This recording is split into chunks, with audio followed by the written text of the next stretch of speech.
आप सब TWR India का कार्यक्रम जिंदगी की राह देखतनी। ई एगो सोचल विचारल ढंग से बाइबल की पुस्तकन का अध्ययन हवे, जौना में बहुते सवालन का जवाब दिहल जाला, जैसे कि परमेश्वर के हमें, का परमेश्वर सचऊ हमार परवाह करेले, हमारी जिंदगी से परमेश्वर का इच्छा हवे। कृपा करके देखी सुनी, ताकि परमेश्वर आपकी जिंदगी का रास्ता दिखावस। ऐसे पहले कि वचन सुनी एगो आत्मिक सुंदर गीत।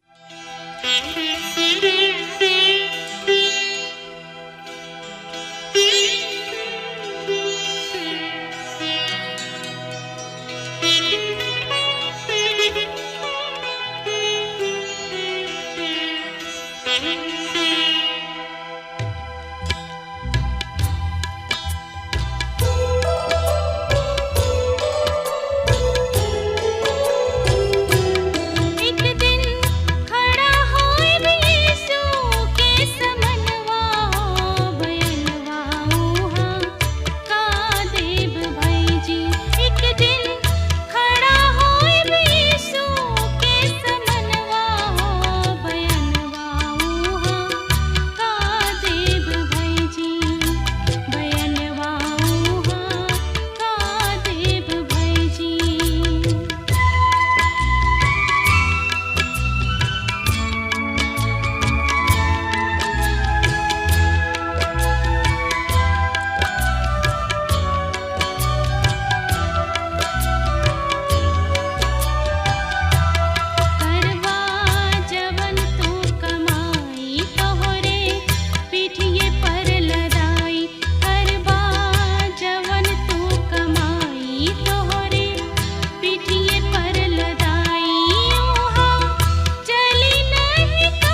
पिछला संदेश में हमनी के देखनी हजा कि प्रभु ही श्रेष्ठ हमें, उनका से बढ़ के केहू ना ह।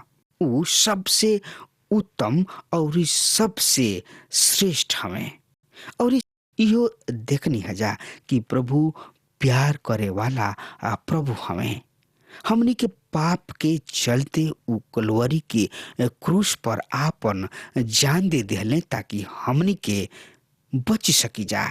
आपन पाप अपना ऊपर राख लिहले, अपना ऊपर लाद लिहले और कलवरी के क्रूस पर चली गइलन।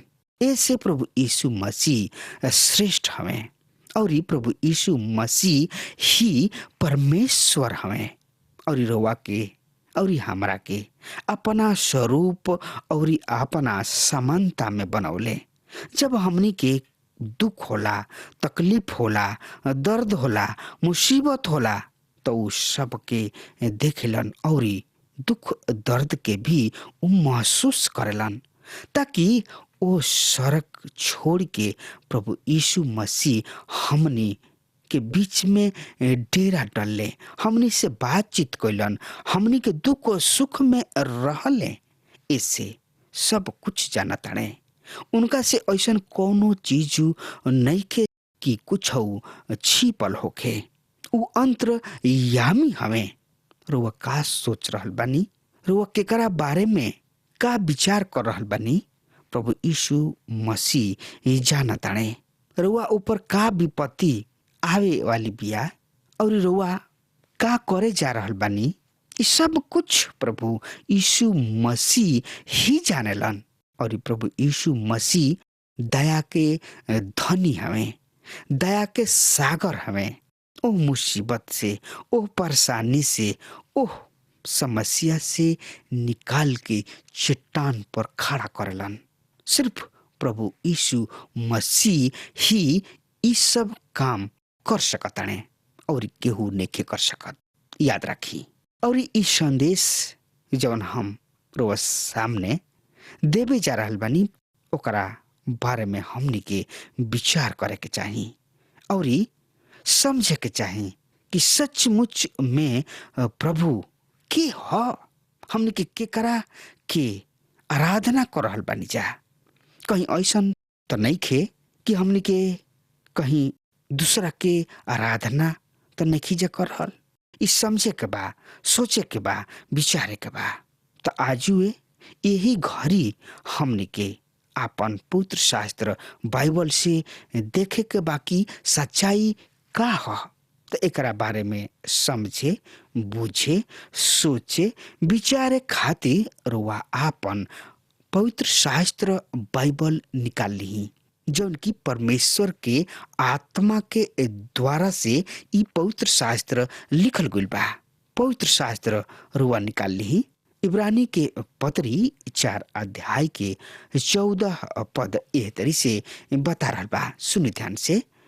जबकि हमनी के ऐसन बढ़न महापुरोहित बाड़न जौन की स्वर्ग में से होके गोइले, यानी कि परमेश्वर के बेटा यीशु किने आवा लोग, जौन की हमनी के मान लिहले बानी जा, तौना के मजबूती से धैले रही जा। जेकरा के हमनी के प्रभु यीशु मसीह के मान लेले बानी जा, ओकरा के हमनी के धैले रहे के चाही। प्रभु यीशु मसीह हमनी के महायाजक हमें। आन जाति लोग भी हमनी के याजकीय विचार के ले ले। ओहनी लोग रहस्यमय शक्ति के उपयोग करलन। ओहनी लोग अपना याजक के पास जाले और उनके द्वारा उ कोनो भी चीज के प्राप्त करेलन। लेकिन पवित्र शास्त्र बाइबल के अनुसार हर एगो आदमी के महायाजक के पद प्राप्त बा। ए बात के अयूब कैले। अयूब 9 अध्याय के 33 पद में साफ साफ एकरा बारे में लिखल गइल बा। हमनी दोनों के बीच केहू बिचवनी नइखे, जौन कि हम दोनों पर आपन हाथ राखे। लेकिन हमनी खातिर ई सौभाग्य के विषय बा कि हमरा और परमेश्वर के बीच अब हमनी के एगो बिचवई प्रभु यीशु मसीह बाणे, जेकरा द्वारा हर एगो विश्वासी के पहुंच परमेश्वर तक हो सकता। सो जब हमनी के ऐसन बड़ महायाजक बाणे जौन की सड़क से होके गोइलन। हाँ मित्र, हम एगो बात बहुत ही स्पष्ट रूप से बता देवे चाहतानी कि यीशु मसीह संसारिक महायाजक ना रहन। ऊ अपना हाथ से कोनो भी तरीके बलिदान यहाँ पर ना कोइले। एगो समय रहे जब ऊ शमौन पतरस से कहलन कि एगो मछली पकड़ ला, और उनका मुंह से सोना के सिक्का निकलल ताकि तू मंदिर के कर भर सका। जौना कर के याजक ना देत रहले ओकरा के उ कैलन। हमरा समझ से ई बहुत ही साफ बात बा कि उ इस संसार के महायाजक ना रहन। याजक होकला खातिर रुआ के हारून के वंश में पैदा होके के रहे। जब उ इस संसार में रहन, एगो भविष्यवक्ता के रूप में रहन, परमेश्वर खातिर बोलत रहन। जब वो स्वर्ग गोइलन त याजक के रूप में गोइलन ताकि हमनी खातिर बोल सकस। प्रभु यीशु मसीह यहूदा जाति के सदस्य रहन। उ याजकी वंश के ना रहन बल्कि राजकीय वंश के रहन। उ इस संसार में हमनी खातिर मुँह गोइले ताकि हमनी के बच सकी जा। महायाजक होकला के खातिर उनका इंतजार करे के रहे। एकरा खातिर उ स्वर्ग गोइलन। प्रभु यीशु मसीह किने 3 गो पद रहे। पहल का उ एगो भविष्य वक्ता रहन। दूसर का ह उ अब महायाजक हवे। तीसर का ह उ एक दिन इस संसार में राज्य करे खातिर अइलन और ई भविष्य में होई। उ ए पत्री के बहुते बड़ विषय है। हमने के अपना अंगीकार के दृढ़ता से थमले रहे के बा। देखी यहाँ पर ई बात नइखे कहल जा रहल कि हमने के अपना उधार के पकड़ ले रह जा, बल्कि अपना अंगीकार के मजबूती से पकड़ ले रहे के बा। उ हमने से उधार और गवाही के बारे में बातचीत नेखन कर रहल, बल्कि जीवित यीशु मसीह के बारे में बातचीत कर रहल बने, जौन की हमने खातिर आपन जान दे दिहलन। हमने के अपना आप से तो अपना अंगीकार के मजबूती से पकड़ सकतानी जा, लेकिन अपना प्रभु यीशु मसीह के सहायता से सब कुछ कर सकतानी जा। त एकरा बारे में पढ़े, समझे, सोचे, विचारे खातिर रुआ आपन पुत्र शास्त्र बाइबल निकाल ली। इब्रानी के पत्री 4 अध्याय के 15 पद ए तरी से बता रहल बा। काहे कि हमनी के ऐसन महायाजक नइखन जौन की हमनी के कमजोरी में हमनी के साथ दुखी ना होखस, वरन उ सब बात में हमनी के नाई परखल त गोइलन त बहुओं निष्पाप निकलने। जंगल में प्रभु यीशु मसीह के परीक्षा भइल, लेकिन उ गिरले ना। उ पूरा के पूरा परमेश्वर रहन और पूरा मानव भी रहन। त आई यही लगले हमनी के पढ़ लिहल जाओ और रुआ अपना पवित्र शास्त्र बाइबल से निकाल ली। यूहन्ना रचित सुसमाचार 14 अध्याय के 30 पद में एह तरह से लिखल बा, हम अब से तोहरा साथ और बहुते बात ना करब, काहे कि इस संसार के सरदार आवेलन और हमरा में उनकर कुछ नइखे।